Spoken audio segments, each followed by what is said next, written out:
નમસ્કાર. BA.sem-4 અર્થશાસ્ત્રમાં paper number 9 નાણું banking અને રાષ્ટ્રીય અર્થવિધાન 2 unit-3 કરદાન ક્ષમતા. એમાં આપણે ગયા વિડીયોમાં કરદાન ક્ષમતાનો અર્થ, વ્યાખ્યા, કરદાન ક્ષમતા એટલે શું એ આપણે જોયું. આજે આપણે નિરપેક્ષ અને સાપેક્ષ કરદાનના ખ્યાલો જોશી. તેમાં નિરપેક્ષ કરદાન ક્ષમતા અને સાપેક્ષ કરદાન ક્ષમતા કોને કહેવાય.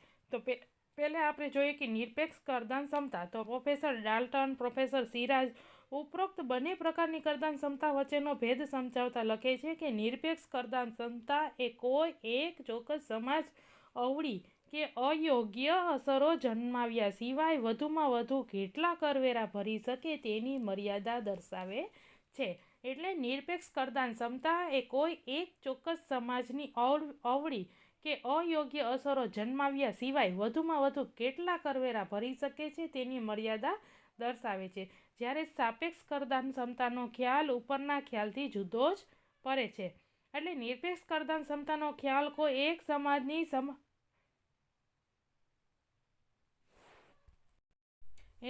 એક સમાજની સમગ્રપણે કેટલી કરદાન ક્ષમતા છે તે હકીકત રજૂ કરે છે.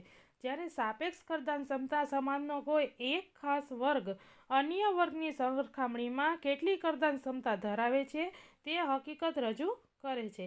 ઉદાહરણ તરીકે જોઈએ તો શ્રીમંતો ગરીબો કરતાં ઊંચી કરદાન ક્ષમતા ધરાવે છે, આથી તેમની સાપેક્ષ કરદાન ક્ષમતા નીચી કહેવાય. આ જ રીતે એક રાજ્યના લોકો કેન્દ્ર સરકારને આપવાની કરની રકમમાં બીજા રાજ્યના લોકો કરતાં વધુમાં વધુ કેટલી રકમ આપી શકે છે તેની સાપેક્ષ કરદાન ક્ષમતા દર્શાવે છે.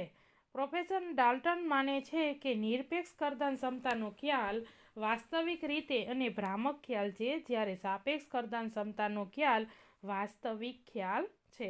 અને નિરપેક્ષ કરદાન ક્ષમતાના ખ્યાલને ડાલ્ટને વધુ સ્પષ્ટ કરતા જણાવ્યું કે નિરપેક્ષ કરદાન ક્ષમતા એટલે દુઃખ અનુભવ્યા વિના નાણાં આપવાની શક્તિ અથવા દુઃખની પરવા કર્યા વિના નાણાં ચૂકવવાની શક્તિ.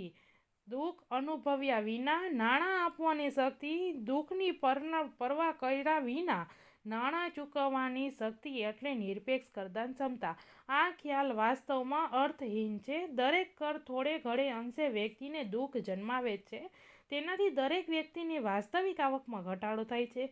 આથી આ ખ્યાલમાં એ ગૂંચવણ પેદા થાય છે કે દુઃખ અનુભવ્યા વિનાની કર ભરવાની શક્તિ, દુઃખ અનુભવ્યા પછીની કર ભરવાની શક્તિ એટલે શું. આ બંને ખ્યાલો જુદી જુદી પરિસ્થિતિ રજૂ કરે છે.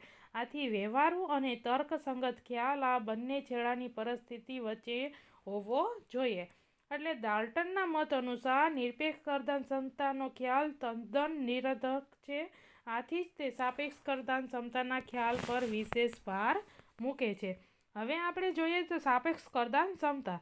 સાપેક્ષ કરદાન ખ્યાલ વધુ વ્યવહારુ છે. તેને આપણે જોઈએ તેમ કોઈ એક સમાજની સરખામણીએ બીજો સમાજ કેટલો કરબોજ સહન કરે છે તેનું માપ તેમાં વિચારવામાં આવે છે.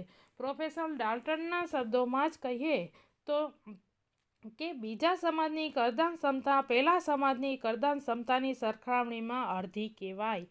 બીજા સમાજની કરદાન ક્ષમતા પહેલા સમાજના કરદાન ક્ષમતાની સરખામણીમાં અડધી કહેવાય. પછી પ્રોફેસર મર્સગ્રેવ શું કહે છે? સાપેક્ષ કરદાન ક્ષમતાનો ખ્યાલ માથાદીઠ આવકના સંદર્ભમાં વિચારે છે કે જેમ કોઈ એક સમાજ કે વ્યક્તિની માથાદીઠ આવક ઊંચી તેમ તે સમાજની વ્યક્તિની કરદાન ક્ષમતા ઊંચી. આથી જો સરકારના સામાન્ય ખર્ચમાં વધારો થાય તો ધનિક સમાજના લોકોએ પોતાનો ફાળો વિશેષ આપવો જોઈએ અને ગરીબ સમાજના ફાળાનું પ્રમાણ એ રીતે આપોઆપ ઘટશે. એટલે પ્રોફેસર ડાલ્ટનના મત અનુસાર નિરપેક્ષ અને સાપેક્ષ કરદાન ક્ષમતા વચ્ચે કોઈ તાર્કિક સંબંધ નથી. કોઈ સમાજ સાપેક્ષ કરદાન ક્ષમતા કરતાં વધુ રકમ સામાન્ય ખર્ચમાં આપે તેથી તેની નિરપેક્ષ કરદાન ક્ષમતાની મર્યાદાની હદ ઓળંગાઈ ચૂકી છે તેમ કહી શકાય નહીં. આ જ રીતે તેથી વિરુદ્ધ પણ એટલું જ સાચું છે. ઉપરોક્ત ચર્ચામાંથી એ પ્રશ્ન ઉદ્ભવે કે કોઈ એક સમાજની સાપેક્ષ કરદાન ક્ષમતા માપવી કઈ રીતે? સાપેક્ષ કરદાન ક્ષમતાનો આધાર ઘણા પરિબળો પર છે, જેમ કે રાષ્ટ્રીય આવકનું પ્રમાણ, તેની વહેંચણીની રીત, માથાદીઠ આવકનું સાપેક્ષ કદ, સમાજનું પ્રણાલીગત જીવનધોરણ વગેરે અનેક પરિબળો આ ખ્યાલને અસર કરે છે. આ ઉપરાંત જ્યાં સુધી સમાજની જુદી જુદી આવકના પ્રાપ્તિ સ્થાનો વિશે પૂરતી આંકડાકીય માહિતી ન હોય ત્યાં સુધી સાપેક્ષ કરદાન ક્ષમતા વિશે સ્પષ્ટ ખ્યાલ મેળવી શકાતો નથી. એટલે પ્રોફેસર ડાલ્ટન આજથી જ આ ચર્ચાને સમેટી લેતા જણાવે છે કે સાપેક્ષ કરદાન ક્ષમતાનો ખ્યાલ વધુ વાસ્તવિક છે, જ્યારે નિરપેક્ષ કરદાન ક્ષમતા એ માત્ર એક કાલ્પનિક ખ્યાલ છે. એટલે બંને વચ્ચેનો ખ્યાલ આપણે દર્શાવ્યો કે નિરપેક્ષ સાપેક્ષ ક્ષમતાનો ખ્યાલ અને સાપેક્ષ કરદાન ક્ષમતાનો ખ્યાલ, એટલે બંનેનો ખ્યાલ આપણે જોયો. આગળનો અભ્યાસ આપણે નેક્સ્ટ વિડીયોમાં જોશું કરદાન ક્ષમતાના ખ્યાલનું મહત્ત્વ. Thank you.